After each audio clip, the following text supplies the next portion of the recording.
So while we're letting people get settled, let me just start with some interesting stats that you may or may not have heard just recently. The St. Louis metro area climbed 10 spots from number 36 in 2016 to number 26 this year in the Kauffman Foundation's latest ranking of city startup activity. The upward shift makes St. Louis the fastest growing city for startup activity among the nation's 40 largest metro areas, which says a lot about the ecosystem and why we are doing today's event, which is a very unique event conference that we open up to the general public, because lots of people don't have access to the ecosystem. They hear about it, read about it, but this is one of the few events in the community that allows the general public for free to come and actually hear from experts in the entrepreneurial field and organizations and companies that support those entrepreneurs.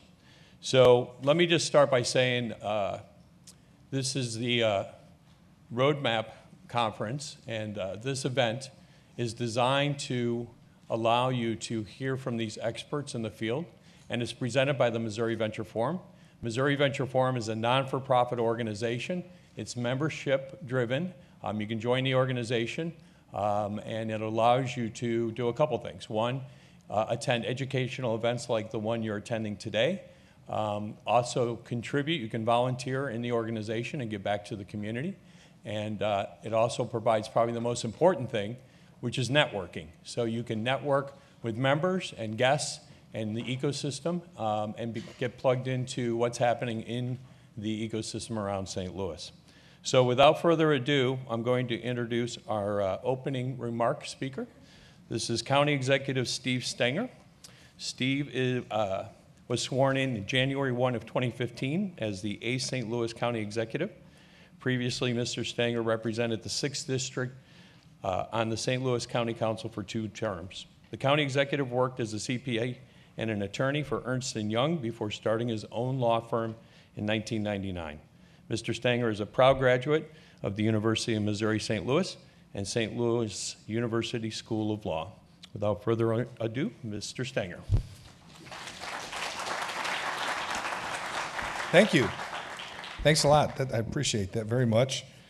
It is a real honor and a real pleasure to be here with you this morning this afternoon to kick things off. What an exciting conference.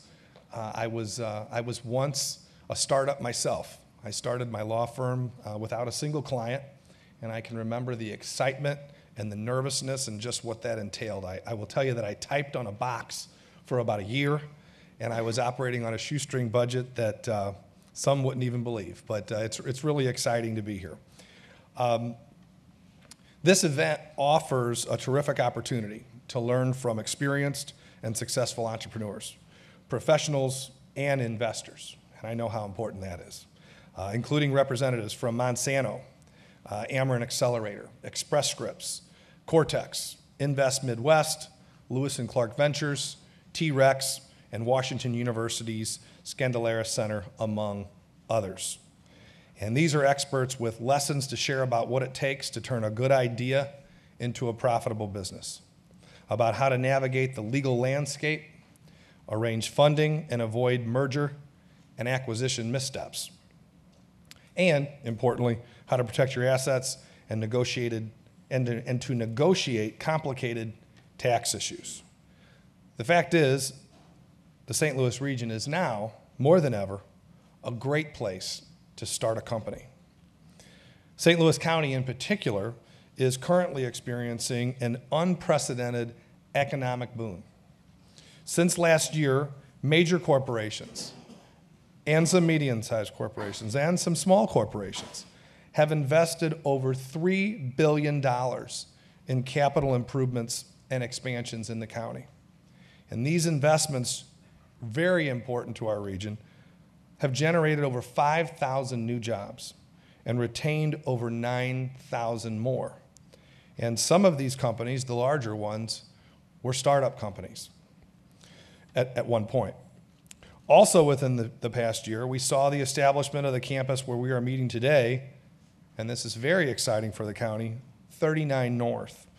This new Ag Tech Innovation District is reinforcing and growing St. Louis County as the global epicenter of plant science and agricultural technology, a reputation that has already drawn more than 750 plant science PhDs to our region. Now is definitely the time for entrepreneurs to take advantage of our region's economic momentum, and that momentum is serious. The St. Louis area has been widely lauded as one of the nation's premier startup markets. It ranks among the top 3 financial technology markets in the United States. Venture capital is available and big companies are supporting fast-growing startups, which is why you've seen some of our region's best companies launching their own venture-focused initiatives, including Ascension, Ameren, Boeing, Monsanto, Nestle Purina, and Wells Fargo. Area CEOs are taking a personal interest in startup founders. A perfect example involves Worldwide Technologies CEO David Stewart, who actively mentors and supports minority and women-owned businesses in the technology sector. One of these entrepreneurs David mentors is Chris Motley. Chris had a great job on Wall Street when he decided to follow his dream to start his own business. That startup is Better Weekdays, and it helps college students connect to the career of their dreams. Thanks to seed capital from Capital Innovators and Arch Grants, Chris moved his startup to St. Louis. And just last week, we, through the St. Louis County Port Authority, invested $200,000 in Chris's startup. And this is something in amount that we don't normally do. And this amount represents the Port Authority's single largest investment in a portfolio company to date, because his company was so impressive and he has such motivation, and there's really just so much excitement around what he is doing. Suffice to say, budding entrepreneurs are in the right place at the right time, right here, today. So again, I thank you for joining us. I would like to take this time to welcome our keynote speaker, John Saunders, the president and CEO of St. Louis-based FleishmanHillard. John is a new St. Louis area resident. When he speaks, you will know that he is a native of Dublin, Ireland. He was appointed Fleischman CEO in 2015 and is only the 4th to hold that title in the history of a firm that spans 7 decades. Previously, John held the role of regional president for FleishmanHillard's offices in Europe, the Middle East, and Africa.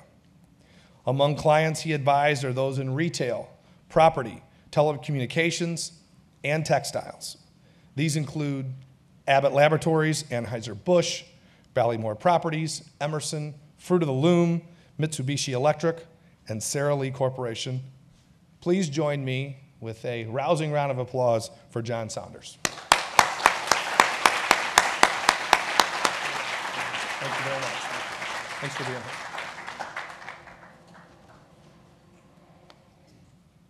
Good afternoon.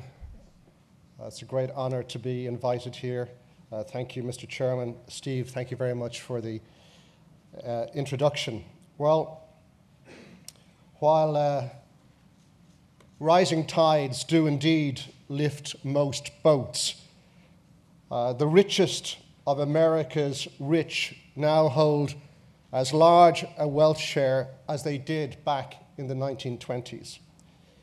America's top 1% hold almost half the national wealth invested in stocks and mutual funds, whereas most of the wealth of Americans in the bottom 90% come from their principal private residences.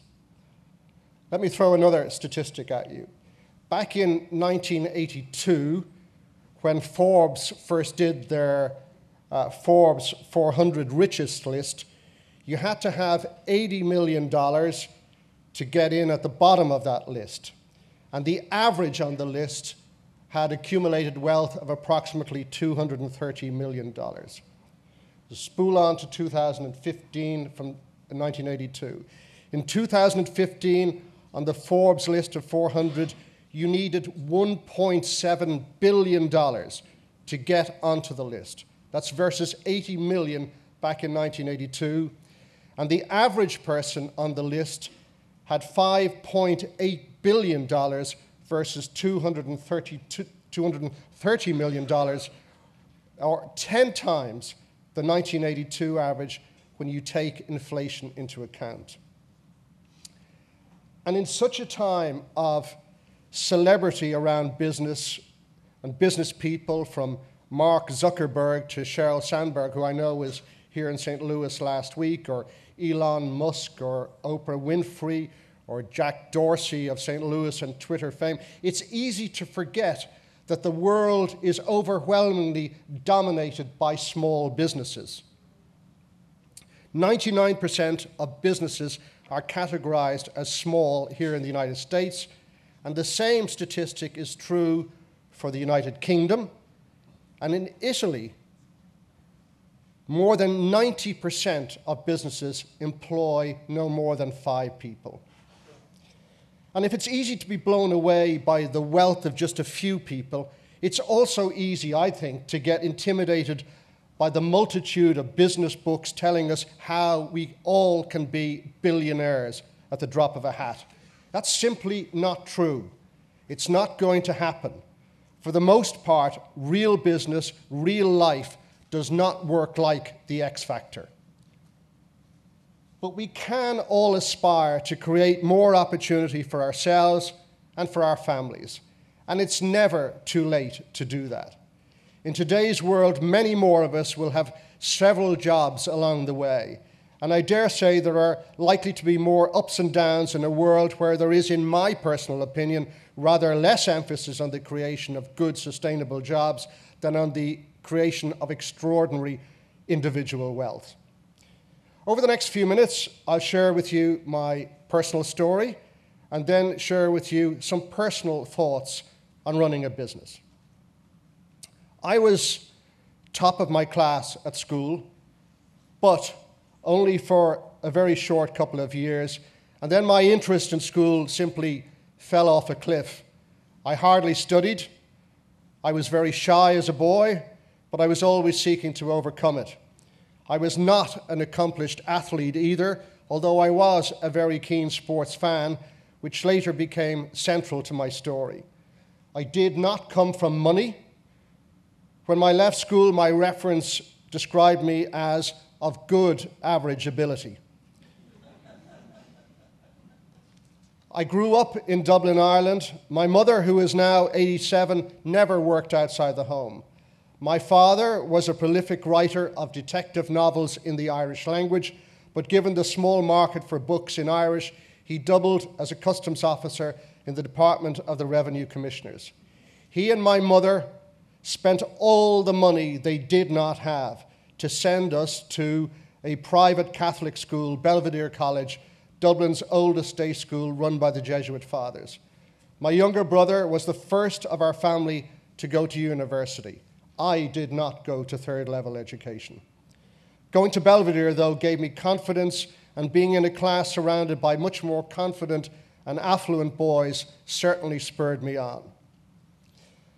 Today, my Ireland is one of Europe's most successful open economies, a European hub for the likes of Google and Facebook and indeed Twitter, where the world's supply of Viagra is made in a place called Ringaskiddy in County Cork, also a place where most of American investment in healthcare in all of Europe is gone.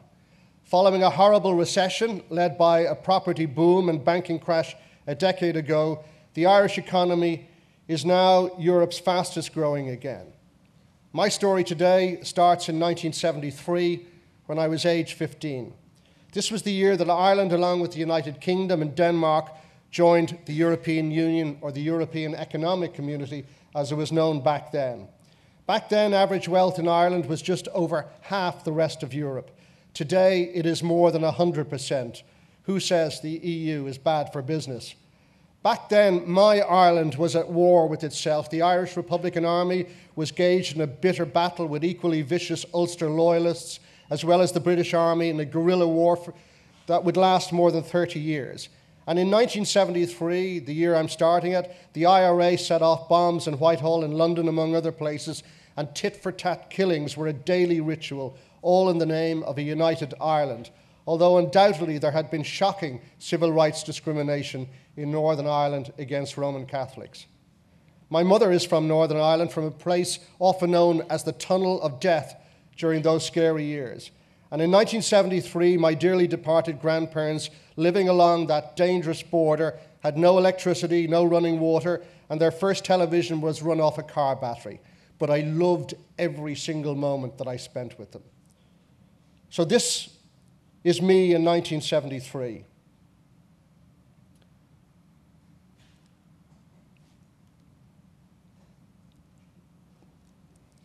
This is me in 1973. You can see me there on the left.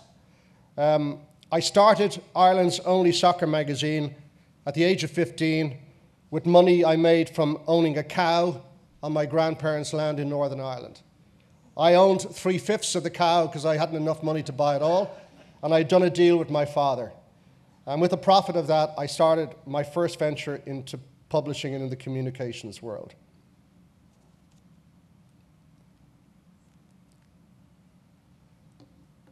Next photograph is a year later. I was beginning to get a little bit of a flair for publicity. A neighbour down the road who was 8 years of age, who was coming up to his 9th birthday, and his mother did an exchange with my mother, rhubarb for buttermilk, and he was coming up to our home, and he wondered what was in the long grass at home. And one day I said to him there was an elephant. And then in days to come, I discovered he kept coming up to the wall at home, and I said, "What are you looking at?" He said, "I can't see the elephant." So I discovered his birthday was coming up, and I wrote to the circus, and I said to them, "If you give me a loan of your elephant, I'll guarantee you publicity." So I wrote to the newspapers, and there were lots of photographers and newspapers there on the day, and this was a photograph from a national newspaper in Ireland. And one of the things I'm really happy about that event was that people said afterwards it took the IRA and the violence off the front of the page of the newspapers, even for one day, and this was a photograph of the elephant and me and one of the clowns on that particular day. So that was me at 16. This is me a couple of years later. This is a publicity photograph. RTE is the national broadcaster in Ireland. That's me at the age of 20, presenting a young person's television program called Let's Go that went out every Tuesday evening on Irish television. That is a photograph also from 1980. That was a publicity picture taken. I was among the RTE team selected to go to Moscow to cover the Olympic Games there, and that was a picture sometimes where we didn't have actual video footage. You did a link into the TV news with sound only, and by the way, that's what's called a telephone in my hand. This is me a couple of years later at the age of 27. I was a volunteer for Special Olympics. It was the first international Special Olympics to take place outside the United States. We had the European Games in Ireland. And that's me welcoming the late Senator Edward Kennedy to Dublin with the Irish Foreign Minister in between. This next gentleman is a very significant man in my life. That photograph was taken at a local golf club just about a year ago when I was made the CEO of FleishmanHillard. His name is Paul Seymour, and he was a senior partner in FleishmanHillard back in the mid-80s. I heard on the radio back in Ireland that Budweiser was going to sponsor the Irish Derby, one of the classic European horse races. And I got on the phone to a friend of mine who was a journalist in New York. And I said, "Do you know anything about this sponsorship?" And he said, "I don't know anything about it, but call Anheuser-Busch. I know a gentleman there." I called Anheuser-Busch, and they then put me in touch with their PR firm, happened to be a firm called FleishmanHillard. And I met this man, Paul Seymour, and he was incredibly supportive. And eventually we won the business in Ireland to work for Anheuser-Busch and to collaborate with FleishmanHillard, and we became great friends. And in fact, the reason for the Dom Perignon is myself and my wife, a few years later, were with him in New York, and he said, "What will you have to drink?" We said, "We'll have a glass of champagne." He said, "I can't believe it, you guys come from Ireland, you've got no money, you've got nothing, and you ask for champagne." And For the next 20 years, he sent us 3 bottles of Dom Perignon every Christmas to mark our moment of great grandeur about ourselves. And when I was appointed CEO, he invited me out and produced this bottle. This is me on the left, a couple of years later, with the great late Mike Rorty, who was head of marketing at Anheuser-Busch. And on the right of the picture is the late Paul Newman. And Paul Newman was opening his hole-in-the-wall gang camp in Ireland, and I'm advising him at that particular moment that he doesn't have all the legals done, and he's not getting the camp. And we were able to work it out. But it was all within a couple of years, just my career evolving. And next up is with John Graham, then the CEO of FleishmanHillard, the man who grew it from being a single office here in St. Louis to becoming the world's largest public relations firm. And that was taken in 1990 when we moved on from being an affiliate of FleishmanHillard to actually being a fully blown partner of FleishmanHillard back in Ireland. And this next one then is a picture of the lady in the middle is Rona Blake, who started with me in 1985, and Julian, who started with me in 1987. And that's the 3 of us again just a few years ago. And we still work together. Rona's never worked anywhere else. So over 30 years working together, and we're all still great friends.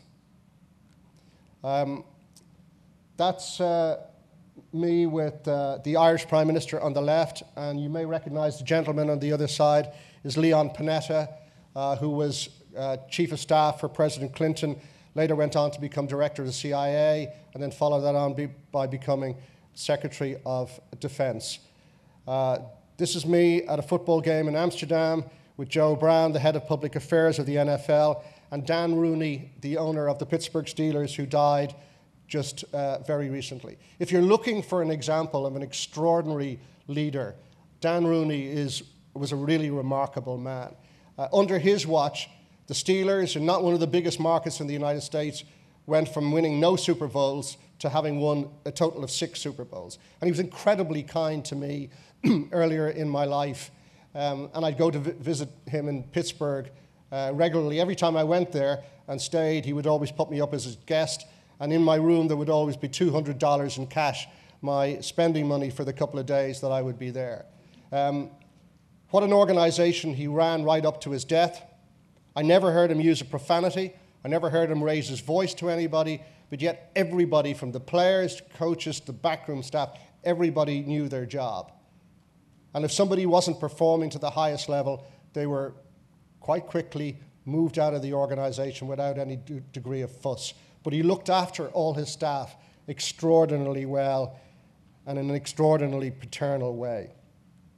This is just a picture of me getting to another part of the world. We opened an office in Ukraine. I was with a number of clients, and everybody told me Ukraine was going to be looking really, really good. I left there, and the following week they started a civil war. That's me been inducted into the Hall of Fame for the PR industry. That's with actress Dame Judi Dench. You might know her from lots and lots of the Bond movies. That's me with Dave Sinet, my predecessor, the day that I was appointed CEO of FleishmanHillard. I was thrilled just last December to be honored and recognized by my own community, the Irish American community, when I was inducted into their Business 100, and that's me on the cover of their magazine. And then the ultimate accolade to be made Grand Marshal of the downtown St. Patrick's Day Parade this year, me looking like a North Korean dictator. A few days later, myself and my wife Jean, we were invited to the White House for St. Patrick's Day. That's me having a little chat with Kellyanne. And that's my left ear saying hello to your president. And for those of you who are not big Donald Trump fans, that's me with the host of the Daily Show, Trevor Noah, only a week ago. And the full cycle of my life so far, that's me just a couple of weeks ago in London with my dearly beloved granddaughter, Matilda, or Tilly as we call her. And No matter what I'm doing on business back in London, I always make sure that I steal a couple of hours to go out and see her. I've named this presentation, Perseverance is the Word. Rejection is a word most of us have got to get used to. And it's something I'm still learning to cope with. At FleishmanHillard, I regularly take part in new business pitches. Thankfully, we win our share, but sometimes we lose. And when you've come up with a presentation that you believe is really brilliant, rejection is hard to take. I can tell you, at the age of 59, rejection is no easier to take than it was when I was 19.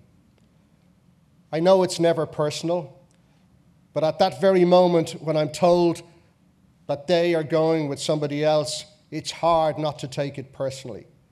But you've got to be resilient. You've got to go again. Optimism in business is important, but it's nothing without perseverance. In fact, I would add that blind optimism can get in the way. One has to show optimism as a leader, especially when everybody else is down. But before setting out to start your own business, a realistic view of the market and of the opportunity is vital. Blind optimism can lead to bankruptcy. I think self-awareness is really important. What are each one of us in this room really best at? For example, in my business, the most important people of all are our top consultants, those who give tremendous client advice, often in times of a crisis, sometimes in the case of an IPO. But often those individuals are far more interested in advising a client on how to run their business than running their own business. And yet it's breathtaking how often some of those 300-pound gorillas of the consultancy world are unaware that they would not last a wet week running their own business. So it's important that we are all realistic and work hard about the way that each of us performs. Equally important is not to take on initiatives that we simply won't get or will execute poorly. My firm, FleishmanHillard, used a famous St. Louis consultant in CEO succession planning, Dr. Ann Beatty, when recruiting for the CEO role 2 years ago. And after all the tests that I had to undergo, she more or less told me that forensic detail is not my thing. Not to fret over that, though. Not to try and change myself, but to surround myself with others who do rejoice in detail. And believe me, there's a lot of people at FleishmanHillard rejoice in detail. Being able to make a decision is critical. If you're somebody who avoids making decisions, then I would say to you that that is a red flag. And don't always wait until you have 100% of the information you think you need to make a decision, because by then it can be too late. Often this decision will not be about whether to buy a piece of software.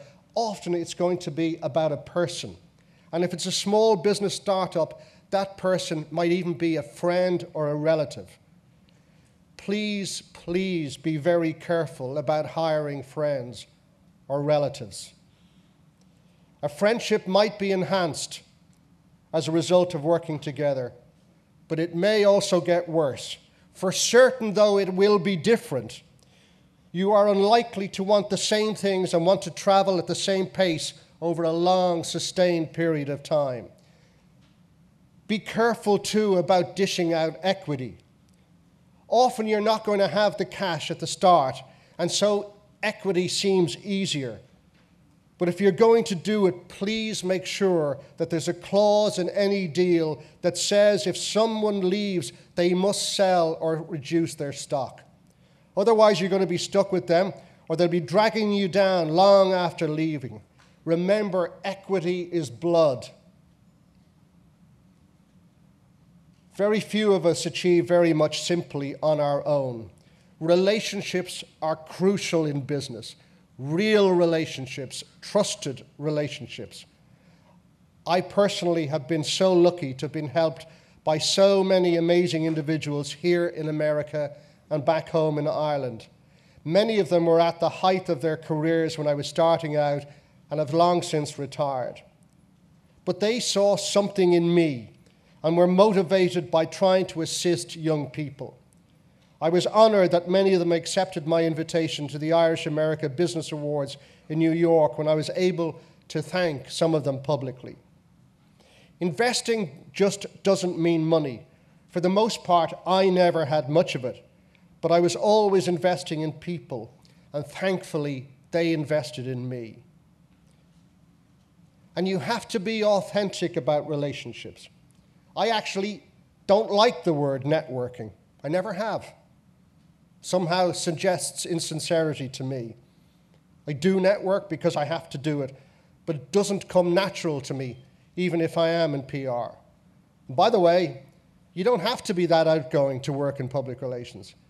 If I hear from someone saying they think they'd be great in PR because they like meeting people, I'm always tempted to suggest to them they go and take a job in a bar. But I'm much too polite to say that. Surrounding yourself with the right people is sacrosanct. You've got to have the right people on the bus and the wrong people off the bus. I'm big into collegiality, but you can only really have it if you've got the right people with you. If you're going to be tough, even brutal in business about one thing, be very clear about who you're prepared to partner with. Because only when you have the right people with you, you can afford to have what I term as no-risk conversations. You can talk about the brutal reality of the business. When our leadership team meets, I encourage everyone to say what's on their mind at the meeting, including criticism of me. But when we go out later in the evening, we talk about sports or music or fashion or handbags or shoes or whatever. But I ask people not to use that time to badmouth what happened at the meeting, and I strongly suggest that if somebody tries it on them, then they're told to raise it the next day, but not out of earshot over a Budweiser. I also believe personal energy is incredibly important. And you can have huge energy in your life, even at the age of 59 or 60 or 65. And a lot of people, even at 20, don't have a lot of personal energy. But if you look after yourself, if you stay mentally healthy, you can have lots and lots of personal energy. And that is a huge, huge asset in getting any new enterprise off the ground. But more than any advice I will try and give today is try and create a spirit and a purpose about your business. In modern America, most educated people have an opportunity to do quite well, and many people are able to earn a lot of money. I think it's important to have a purpose. Otherwise, no matter how high you fly, ultimately you will be a bird on one wing. When I wrote my mission statement for what was then called FleishmanHillard Saunders back in Ireland 27 years ago, the last line of the mission statement was, "We want to win, but most of all, we want to win with style." To this day, I want everybody around me to do well by me.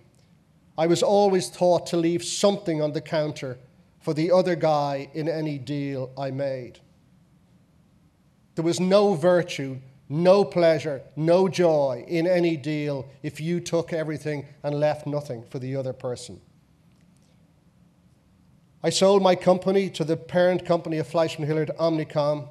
I did well, but I'm happy they did well too. My friendship with John Graham, now the chairman of FleishmanHillard, extends back 30 years, and we're due to meet for dinner later this week.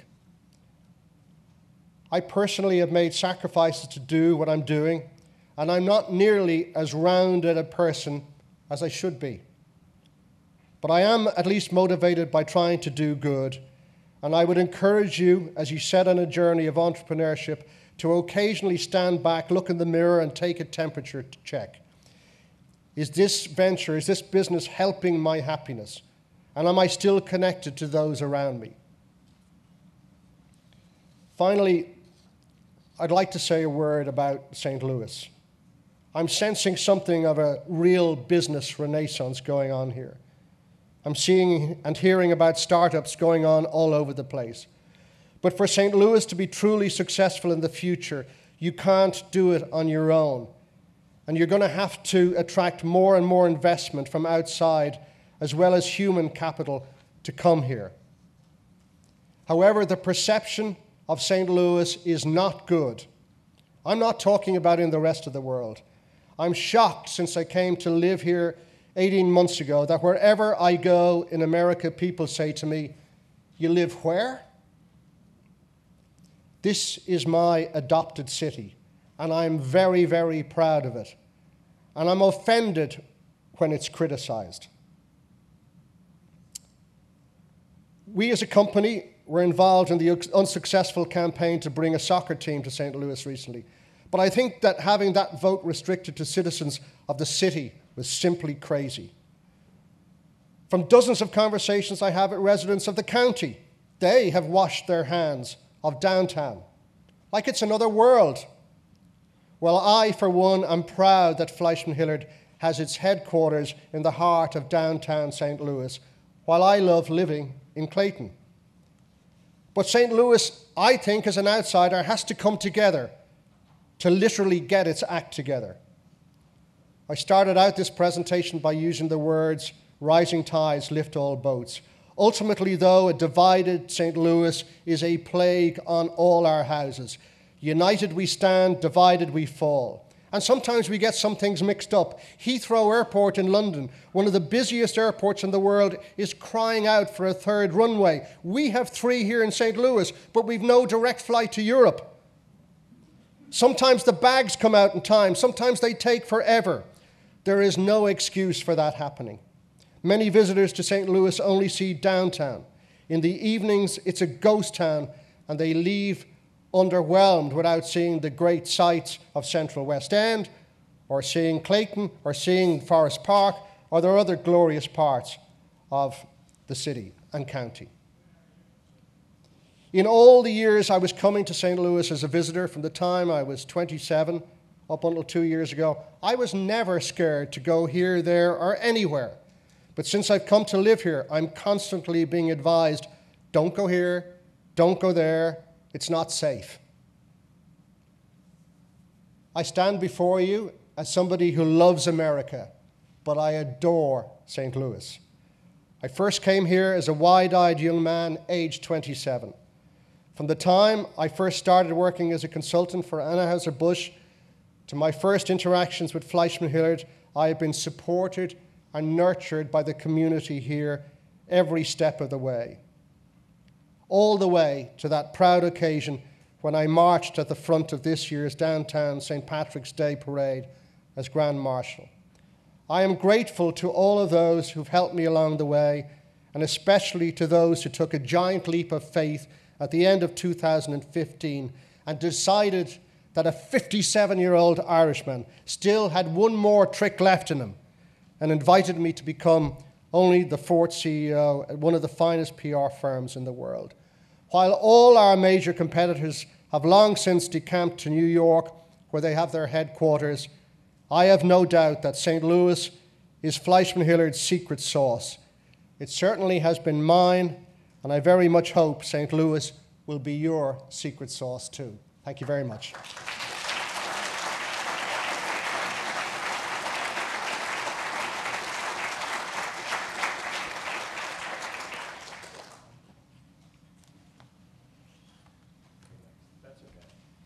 Thank you very much. That was a great presentation. And I love the term perseverance, and I'm a big fan of St. Louis too, just so you know. This is my adoptive city. I'm sorry? Oh, okay. Let's open it up for questions.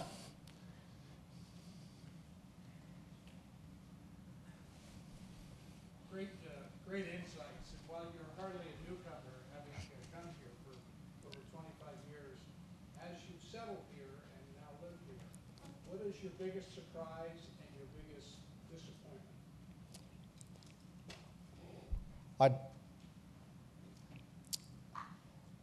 Surprise, I think that to find there is so much energy here, that people love this place as they do. I see so much in common with Ireland, where I come from. I see a burning pride in the community. Like when it was said to me that I was going to be coming to live in St. Louis, it was really easy for me because I had been coming here for so long. And, you know, while Forest Park is wonderful and the zoo is amazing and the symphony orchestra extraordinary and the Muni is brilliant and all of that, it's the people here who are truly special. Hardworking, decent, loyal, creative, and with a tremendous sense of fair play. The disappointment has been what I alluded to, was, I mean, I read stories about the struggle to hire a couple of additional police people downtown. Or I read a story today about police people decamping from the city to come and work in the county. I mean, having all these police forces and having all that divide, I mean, when you grow up in it, it's your norm. It's like I grew up as a boy where people were getting killed every day by freedom fighters or terrorists, depending on what your point of view is. And you accept that as its norm. And then in 1994, it stopped, and you're kind of looking at each other and saying, oh, I'm uncomfortable because people stopped killing each other. And, you know, in St. Louis, I mean, the statistics about crime, again, I just think that people feeling that because you live in the county, that's okay. But I'm saying to people that it affects everybody, and it's going to affect everybody for a long time to come. And I think this is a wonderful place to be in. I love working here. I love the people that I work with. But that's been the biggest part. And I suppose if I was to put it in a sentence, there's a modesty here that's bordering on a kind of a lack of self-confidence that I find bewildering. Because I'll tell you, compared to a lot of the people I meet on the coasts, you know, who are maybe very shiny and flashy but very little substance, the real beef is here in St. Louis.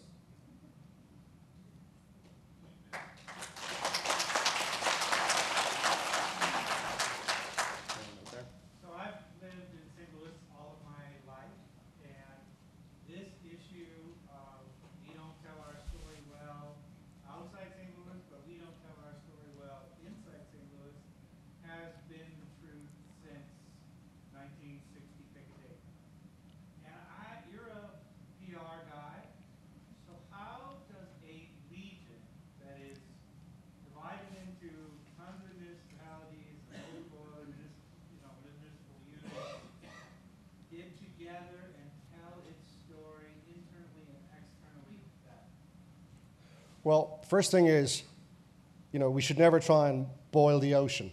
And everything is incremental. I mean, one of the things that I find, as a sports fan, I find fascinating here, this is only one of 3 cities in America that has had an Olympic Games. Atlanta, Los Angeles, and St. Louis. Like, where would you ever find out here that this is an Olympic city?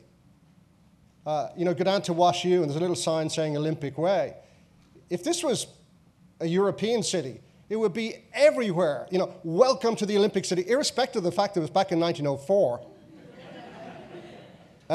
It's a big deal. And I think that St. Louis, it sees signs in the airport. Welcome to St. Louis, Olympic City, for example. The point I made about the bags coming out, for so many people coming out.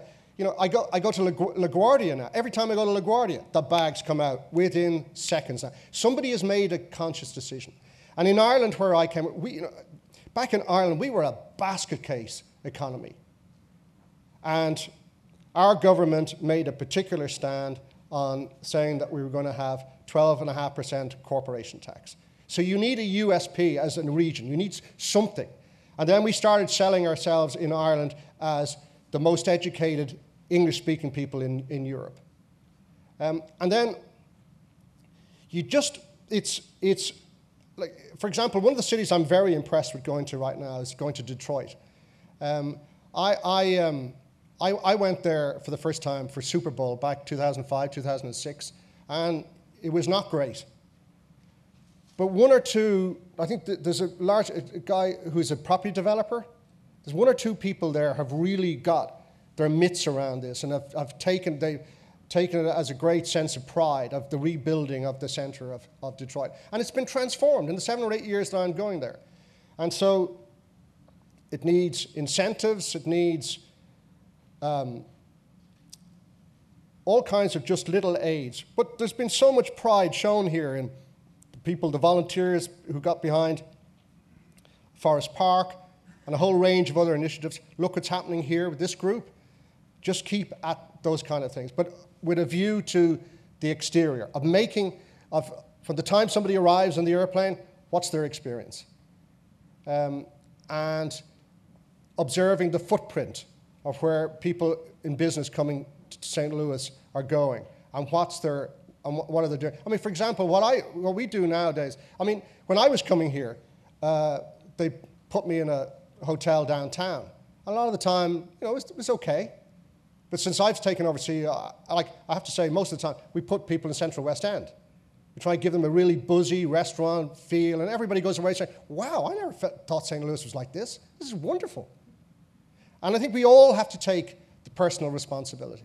And certainly in terms of downtown, one of the issues, I mean, if you go to a soccer match in England, or go to a soccer match in Italy or somewhere, you come out of the game, it's crawling with police until such time as people leave. I go to an ice hockey game down there and people are saying, be careful going here, be careful going down there. I personally see almost no visible sign of police around.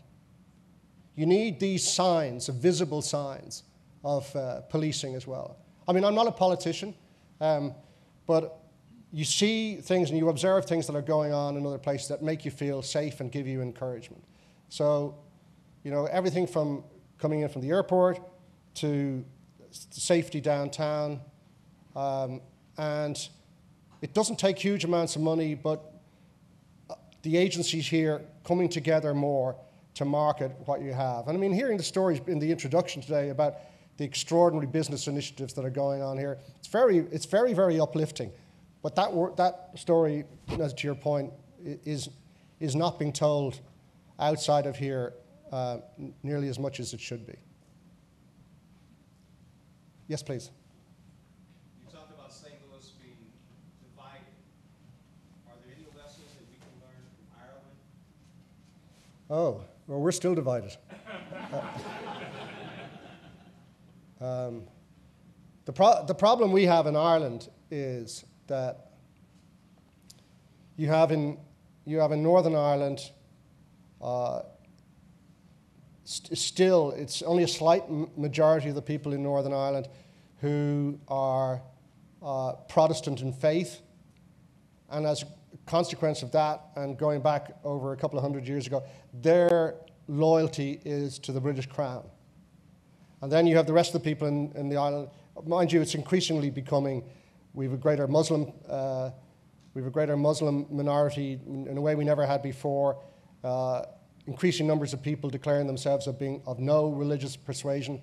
But we have something that's very hard to fix insofar as a minority of the population have a deep seated loyalty to Britain. And we've kind of worked out a very healthy tension between the two communities that people have now stopped killing one another. But the peace dividend had to be in terms of jobs and investment and support and education. And you might find it hard to believe, but there are still cases in Belfast alone where there are Catholics who will say in their 30s they've never met a Protestant in their lives. Never knowingly met a Protestant. Quite bizarre is the divide. But here, there is no other way to it. You've got to, education is the key. And back in 1965, in an Ireland when I was a young boy, in Ireland, what was done, in fact, so many youngsters left school in Ireland in the 1950s and early 1960s, a lot left school at 13. I mean, we were by far the poorest country in Europe. And then in 1965, the government made a very big change, and they introduced free second-level education for everybody. And then in more recent times, we've had free university for everybody. Now that's changed a little bit. Everybody has to pay a little amount, but nothing like the amounts of money that people pay here. But education is a substantial part of it, and a fundamental belief in that the rising tide lifts all boats. And you can't have part of St. Louis doing well and another part not doing well. Ultimately, everybody gets held back. So how do we spread it from the Central Corridor, where all this startup and entrepreneurship is happening? How do we spread it from the Central Corridor to North St. Louis, North County, and to South County? Well, bear in mind I'm a blow-in here, I want to be careful about not advising the politicians and how to run St. Louis. But for me, I also come from a world that's imperfect, and parts of Dublin are no different to parts of here, where we've got drug, heroin addiction problems and so on. But the truth of it is, if you can't encourage people to go to school, if you don't have education is where it all starts from. Look at my story.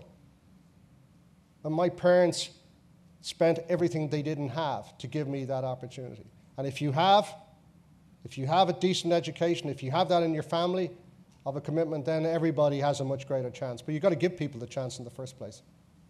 But I'm not competent to get into the detail of that. I got to cut it off there, I'm sorry. Thank you very No, much. okay. You did a great job, thank you.